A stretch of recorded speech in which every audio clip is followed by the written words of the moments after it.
That was the first time you guys ever played a game as an Avalanche was in Vail, Colorado. At See, that I don't little. remember that. I was telling someone a couple days ago, I was like, I've been retired for 14 years now, and I feel sometimes I've never played the game. So it's a recollection of stories. All right, here we are with Avalanche legend.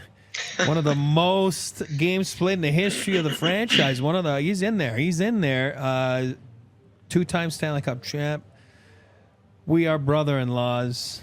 It's awesome. Stephane Yelle. Welcome, Stephane, to our new show here. AJ, myself, we are very happy to have you with us. Thanks, boys. Thanks for having me.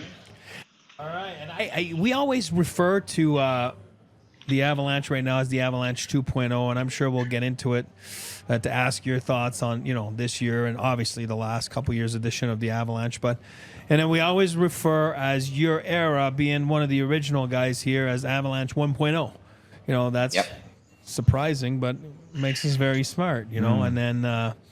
But I want you, because I know I know the story, and I know you were one of the first ones here. And when you guys got here for training camp, I want you to kind of explain to our viewers a little bit, like, it didn't exist. Like, the Avalanche didn't exist. They barely had a name, and you guys showed up here for training camp, and go a little bit about like where training camp was and which hotel, and you guys were absolutely clueless on what the hell was going on, and elaborate a little bit on this. Yeah, it's funny. I was telling this story to someone maybe last week. I was in Cornwall the year before playing the minors. Came in with a bunch of guys early. I think we were a couple of weeks early, and ended up at Los Giorgio on Colorado Boulevard. I think it's a Hyatt now. And again, I was in the minors a year before. Wasn't familiar with the NHL or with like the whole NHL play here. But so we ended up checking into Los Giorgio, and then the second day after, like a couple days after, we get into one of those, not a minivan, but like one of those cargo vans, and they're like, we're gonna go skate somewhere. So we're like, all right, let's go. And when you don't know the layout of the city. I mean, we'd never been to Denver, and I think we ended up at Foothills Ice Arena, where a small little rink, and we were like, oh my God, where are we? But I ended up skating there for I think a week or so, and then I think we transferred to the old rink at DU, and that's where we had the first training camp here in Colorado. Was the first training camp at DU? I don't remember. It was or there was not even ice ready at McNichols, right? Yeah, I don't believe it was for camp. It was at DU, and then I think we started practicing at South Suburban after. I mean, you remember, Eric? You were there. We used to have to get dressed at McNichols and drive up to either DU or South Suburban. So. Here, and I got pulled over. You know that. You weren't in my part of my car crew, but I got pulled over one time, on the highway, I-25. 4 dudes dressed in the car. It's crazy. And they're like, and people are, if you're a car, you didn't even know what the Avalanche, and the Avalanche had been here for a year. They didn't even know, they're like, they thought it was Halloween or something. Where you guys gone? It was crazy. But, and I'm going to jump in before AJ again, but I want you to, talk about, and where was the first exhibition game that you guys played? I know the answer, but, people don't believe me. They're like, no way, First exhibition game. Remember, you guys played against San Jose in Vail. Oh yeah.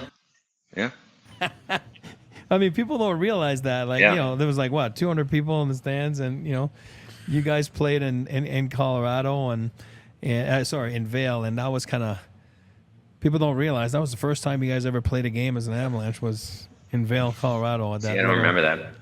I was telling someone a couple days ago. I was like, I've been retired for 14 years now, and I feel sometimes I've never played the game. So it's a recollection of stories. It's difficult. Maybe you didn't even play that game. I remember preseason games, there's only 20 guys, and there's like freaking 75 in camp, and maybe you didn't make the track down, but yeah, maybe. But I'll give you the floor, AJ. Go ahead. Yeah. One of the things that people always want to know when looking back on Avalanche 1.0, some of your favorite Avalanche memories. Wow. Well, obviously, well, for me, I think we played Detroit in my first game, and old McNichols, and it's kind of like the start of a big rivalry, obviously, later in that year. But and then obviously winning the cup the first year, and the parade, '96. It was amazing. What did you do with your cup, with your day with the cup? Well, I had two, so I was lucky, but from a small town in Canada. Eric's been there, so he knows. Just more cows and farms than people. Oh, great little And Bourgette. yeah, small French town. So brought the cup home to my parents' house. Got the school involved, and then just the people from down there. It was a big deal for them. Obviously, it was for us and my family as well, but tried to get as many people involved as possible. And the second time was a little different. So, but did you have the same time? Didn't you do the same one the second time or no? Second time, actually, the first time was at my parents' house, and then we went to the school and the golf course, and then in 2001, parents' house, friends' sports bar in Rockland, and then we ended up at the Hard Rock restaurant in Ottawa. Oh yeah, that's right. So we ended up there for a party. Yeah. Yeah, one of the things that we talk about a lot with Avalanche 2.0 is the development of young players into role players in the NHL. And I wanted to ask you what it was like to go from being a guy that scored 100 points in your last junior season to then being a role player in the NHL. When did you realize that was going to be your path to an NHL career? Yeah, that's a good question.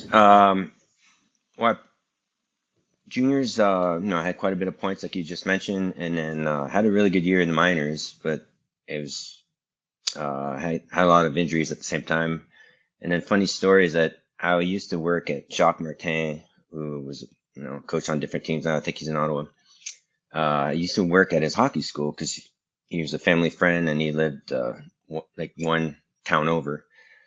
And Mark Crawford was a guest at his hockey school every summer.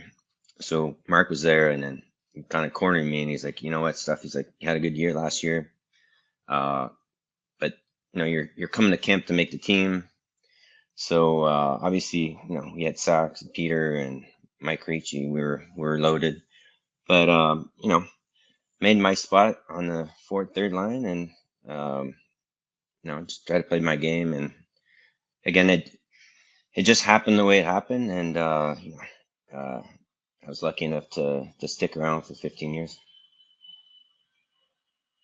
People don't realize you were drafted by the Jersey Devils. You weren't a Quebec Nordique draft pick, and that was actually one of my dad's. I want to say my dad's first trade. I think it was. Yeah, I believe it was his first trade, and looking back at it, AJ was looking it up earlier, and he was like, "Holy shnikes, that's a sick trade." When you think about it, for what was traded, and then you ended up having a 15-year career, like you said, it's pretty amazing. I'd like to take credit for my dad, but I won't. Meaning like it has nothing to do with that, right? All of a sudden the staff's like, "Hey, we got to get this Stephane Yelle guy," and he's a late round pick from Jersey, and what was the trade for an 11th round? For an 11th round pick. I mean, when you think about that, that's crazy. Obviously, he has no idea, but I do remember, and I've told you that before.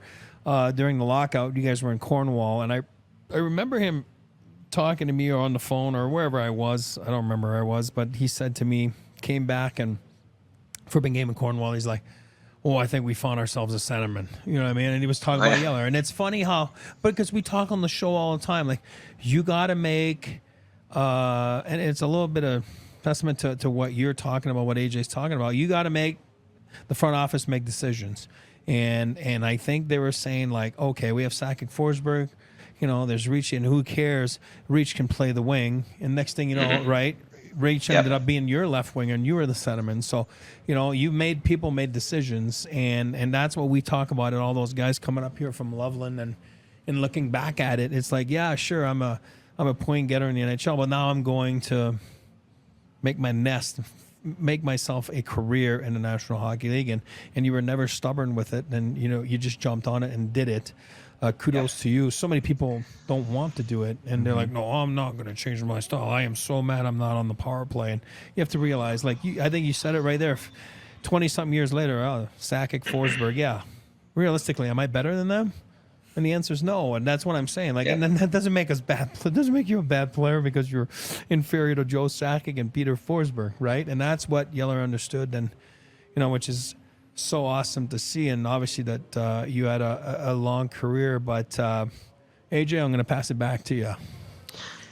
Yeah, I just to kind of stay touching on that point, but when you did realize that was that's how you were going to stay in the NHL.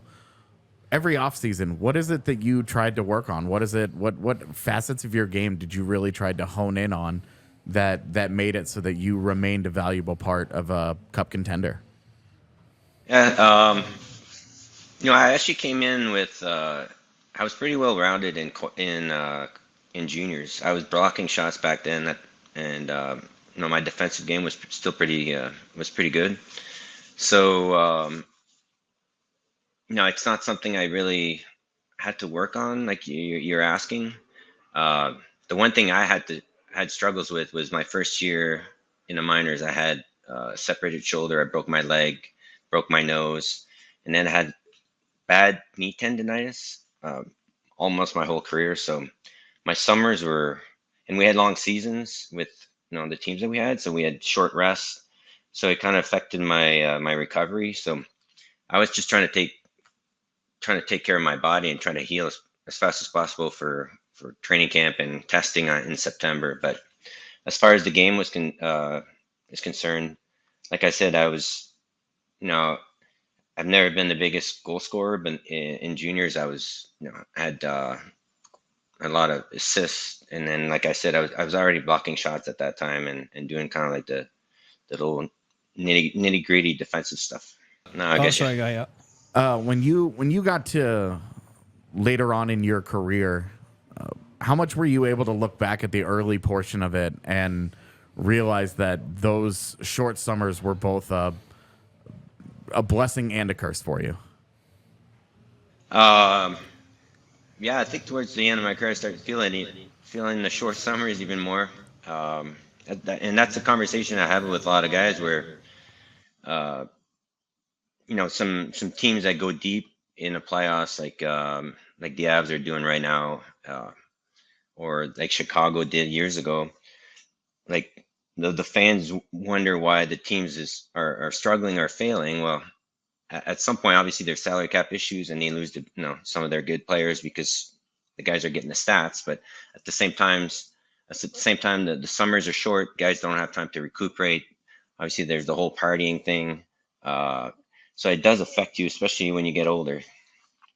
Hey, speaking of that, like I tell people all the time here, and you guys were before me. I came in that summer, so you guys were before me by 10 months here, and I tell everyone how much of a blast we had living at the Breakers. You were there, and everybody was there, and the whole team was living there. And Yeller was one of the first guys actually to leave the Breakers and go downtown by Coors Field in a loft. But it was so fun. We had such a blast here. It was so new in the community, and only I think Joe and Footy bought houses, and because they were established players. But all of us were just.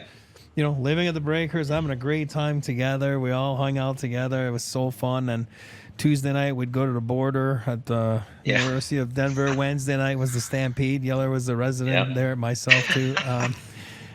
Stampede on, what is it, Iliff and whatever it is, right, Hamden. And oh my God, what a blast we had. It was so fun. And, looking back at those years, I tell you one thing, it was new, and I tell people all the time, like, it was new, and then we had that relationship with the Chop House, and we'll find that picture of you, me, and Corby, and, it was so fun, and we were so lucky to have people embrace us in this community, and I know you feel this way, and Yeller was a single guy, so was I. We married two lovely girls from Loveland, Colorado, and so we'll forever be tied to Colorado, and then, but yeah, we've had a blast, and I've put on a lot of LBs. You've lost a lot of hair. And then, you know what I mean? You have AJ's haircut right now. And then, no, it's great. I mean, tell us about where you're at now, too, and what you're doing a little bit with yourself and your lovely family and your daughters. Yeah, so we retired in Denver, obviously, for a few years. Lived in the same neighborhood up in backcountry. Ended up in Vegas, and then now we're in Scottsdale. We've been to North Scottsdale for 7 years. Um, easy lifestyle. Today's 75.